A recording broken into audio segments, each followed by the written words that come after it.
It is the most basic obligation of any government towards its citizens to establish the rule of law, to apprehend wrongdoers, criminals, to try them according to law, to punish them, and thus to protect peace-loving and law-abiding citizens. Apart from anything else, this is common sense, and this is what every human being does in fact understand without having to have been told. As it happens, it's not just common sense, it is also explicitly what the Torah discusses, and it's not only something that Torah prescribes for the Jewish people. It is, in fact, one of the 7 Noahide laws, one of the Sheva Misvoth B'nai Noah, that all human beings are expected to live up to according to Judaism. One of those rules, one of those obligations of those Noahide laws is to establish a system of justice, a system of courts where criminals are brought and tried and punished according to the law. Any government, any society that does not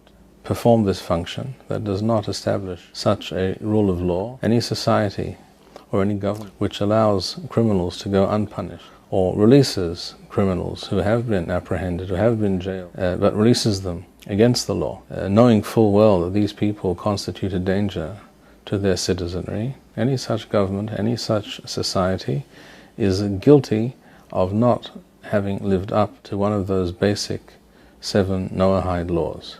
And there is another thing that must be pointed out here. No person has the right to endanger other people or an entire nation because of all kinds of wishful thoughts, wishful thinking, and aspirations and hopes. If in fact there was some chance of true peace, this could be, in theory, of course, negotiated with a clear understanding that we will never even discuss releasing convicted murderers. One has nothing to do with the other. If there was any true desire for peace on the other side, this would not be an issue. This too is understood by any intelligent individual. Lastly, I would mention the fact that on top of the security considerations, on top of the fact that this kind of behavior, the releasing of murderers and terrorists, it is known that terrorists released in previous terrorist release campaigns have been busy building a terrorist network here in Israel, and much of the terrorist activity that we see today, the increased terrorist activity, is due to the efforts of those people who were released in the past. Quite apart from this, and quite apart from the moral and legal duty of all human beings and all government to arrest and try and punish criminals, not to say murderers and mass murderers, quite apart from all that, this kind of behavior on the part of the Israeli government is causing the Israeli public to become very dispirited. The morale of the nation is definitely on the decline as a result of these terrorist releases. People are beginning to wonder if their blood is simply to be counted as water.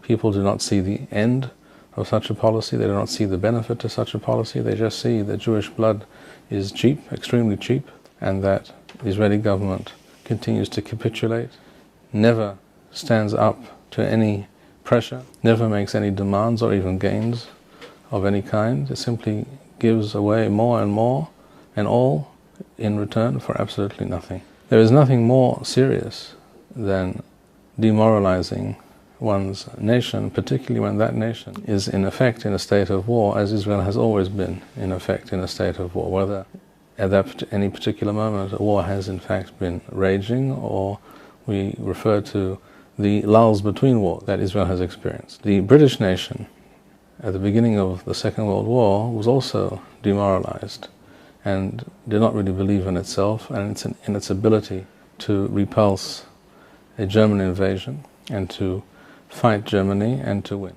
Luckily for the British, they had a leader in Winston Churchill who was willing to tell them the truth, spoke to them about blood, sweat and tears, promised them nothing but a very hard, long struggle, the only end of which would be and must be victory.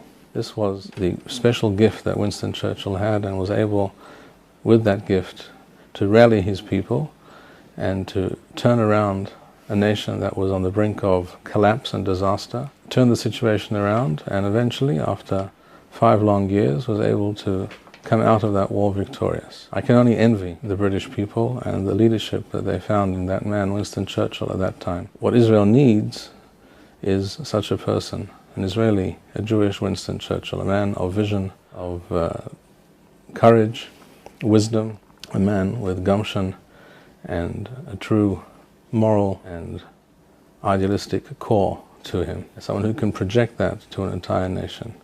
This is not what we have, unfortunately.